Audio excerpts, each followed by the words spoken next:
ہٹ جائے. مطلب ابھی تھوڑی دیر پہلے مجھے ایک SMS آیا کہ ویر جی کوہلی جو ہمارے دوست ڈاکٹر فوزیہ سعید کے آفس میں حیدرآباد میں کام کرتے ہیں مہر گڑھ کے, وہ غائب ہو گئے پچھلے چند دنوں سے, اور وہاں کے لوکل جو سردار ہیں انہوں نے ان کو غائب کیا چونکہ انہوں نے ایک ہندو لڑکی کو بچانے کی کوشش کی تھی.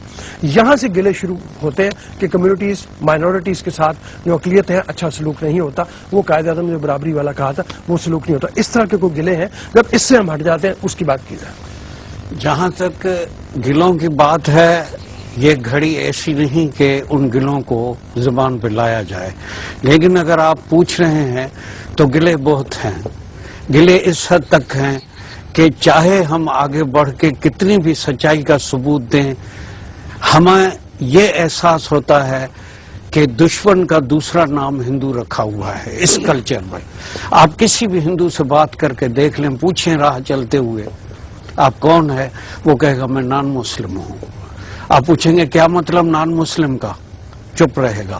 آپ پوچھیں کیا مطلب, کیا تم ہندو ہو, وہ زبان سے نہیں کہے گا, گردن ہلائے گا.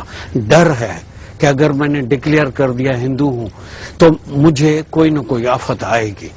کوشچن یہ ہے ہمیں آفت آئے یا نہ آئے, ہمارے ذہنوں میں قائد اعظم کی 11 اگست کی تاریخ رقم ہے, اسی کے اوپر ہم عمل کرتے ہوئے آگے بڑھ رہے ہیں. اور پاکستان ہمارے لیے ماں کی گود ہے, اس گود میں ہم پلے ہیں پسے ہیں, اس ملک نے آگے بڑھایا ہے, ہم اس کے ممنون ہیں. جہاں تک گلوں کی شکوہ ہے, وہ گھڑی جب آئے گی تو گلوے بھی کریں گے اور کچھ باتوں کو آگے بھی بڑھائیں گے. لیکن آپ نے ابھی کوشچن پوچھا تھا کہ گورنمنٹ کی طرف سے کوئی تفریق نہیں, کوئی تفریق نہیں. میں لاڑکانہ کی بات کرتا ہوں, ایاز سومر آیا تھا ہماری کیمپ میں, شوکت میمن آیا تھا ہماری کیمپ میں, فریال ٹالپور آئی تھی ہمارے میمن اس میں ادھر کیا کہتے ہیں دھرم شالہ میں. تو کوئی گورنمنٹ کی اس معاملے میں تفریق نہیں ہے. جہاں تک گورنمنٹ کا معاملہ ہے, گورنمنٹ نے ہمیں بہت کچھ دیا ہے. جوائنٹ الیکٹورل نہیں تھا, اب ملا ہے. یہاں آگے ہم اگر کچھ مانگتے تھے تو ہمیں پرویز مشرف تک یہ کہا جاتا تھا کہ آپ کو بہت کچھ ملا ہوا ہے, بات زیادہ مت کریں. کرنے کی باتیں ہمارے پاس بہت ہیں. ہٹ جائے. مطلب ابھی تھوڑی دیر. جی السلام علیکم نوار جی, بریک کے بعد. اچھا جناب امرناتھ صاحب, مطلب بالکل ہم گلہ سننے کے لیے بیٹھے ہیں. آپ کا گلہ ہے اس کو کھل کے کیجئے. میں ویسے مطلب سمجھتا ہوں کہ ہم زیادہ تر لوگ واقعی حل کرنا چاہتے ہیں. ہم سمجھتے ہیں کہ آپ اتنے ہی شہری ہیں پاکستان کے جتنا میں ہوں, آپ کو حق ملنا چاہیے اس طرح کا. گلہ کیجئے بالکل. آپ گلہ اگر سننا ہے تو میں گلہ کرتے وقت یہ نہ سمجھیے کہ میں کوئی گلہ ایک غیر ہو کر رہا ہوں, اپنا سمجھ کے گلہ کر رہا ہوں. جی. کیونکہ مجھے قائد اعظم کی 11 اگست کی وہ تقریر بھی ذہن میں حرف بحرف یاد ہے. اس کے علاوہ ایک بہت بڑی بات جو زیادہ تر لوگ نہیں جانتے, وہ یہ کہ پاکستان کا پہلا ترانہ جگن ناتھ آزاد سے قائد اعظم نے لکھوایا تھا. وہ 2 سال 1 سال تک چلتا رہا, اس کے بعد حفیظ جالندھری صاحب نے لکھا.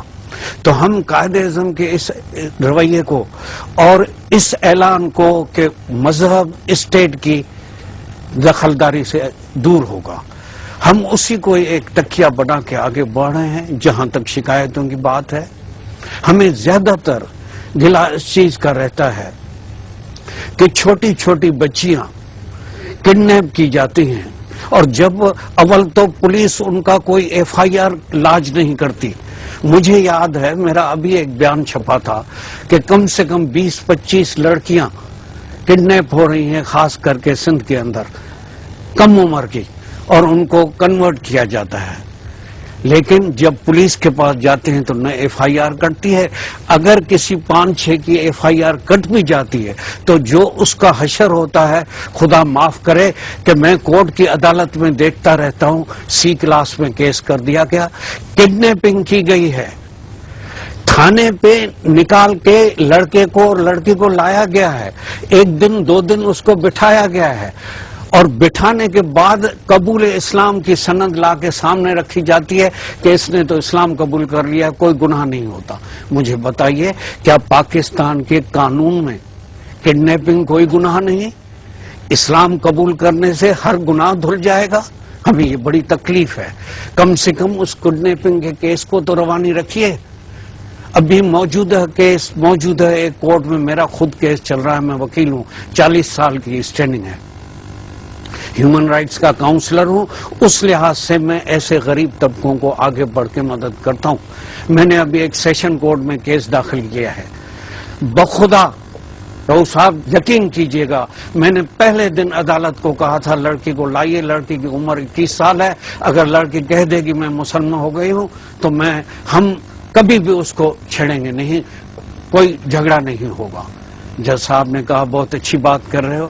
آج 1.5 سال گزر چکا ہے، میں صرف اس بات کی ضمانت چاہتا ہوں کہ اس بچی کو نکاح تو کر لیا، قبول اسلام میں بھی لے کے آئے، کیا گارنٹی ہے ماں باپ کو کہ اس لڑکی کو روڈ پہ نہیں چھوڑا جائے گا؟ میں کہتا ہوں صرف کورٹ میں بلا کے اس سے ضمانت لی جائے 5 لاکھ کی، 10 لاکھ کی. کیا آپ اس کو کوئی دھوکہ نہیں دیں گے، گھر میں رکھیں گے؟ کیونکہ کاروبار ہو رہا ہے. اگر میں کھلے الفاظ میں کہوں تو میرا خیال ہے یہ عاقل نہیں ہے کہ میں کہوں کہ پٹھان لڑکی کتنے میں بکتی ہے، بنگالی لڑکی کتنے میں بکتی ہے، ہندو لڑکی مفت میں بکتی ہے. اس ڈاکیومنٹ کے اوپر جب جج صاحب نے مجھ سے پوچھا کہ امرناتھ کے مہر کتنا ہے تو میں نے بات کو اگلوانے کے لیے کہا صرف سر 5 روپے. تو کہا میں نے کہا 50 روپے. تو دوسرا کھل کے بولتا ہے صاحب 500 روپے. اب مجھے بتائیے 500 روپے میں آپ لڑکی خرید رہے ہیں جبکہ کڈنیپنگ کا کیس داخل ہے، جبکہ ہم نے ایک آدمی کو گرفتار کرا لیا ہے. ہوتا کیا ہے جب گرفتار ہو جاتا ہے اس کا جرم گرفتار ہونے والا کا بھی C کلاس میں آ جاتا ہے. آج 2 سال ہو گئے ہیں رؤوف صاحب، کیا ہوگی ماں کی حالت، کیا ہوگی باپ کی حالت؟ ہمیں تو رونا آتا ہے کورٹ کے آگے کہ خدارا پاکستان ہمارے ماں کی گود ہے، ہمیں ادھر پلٹ نہیں دیجیے، ہمیں یہ دکھ دور کیجیے.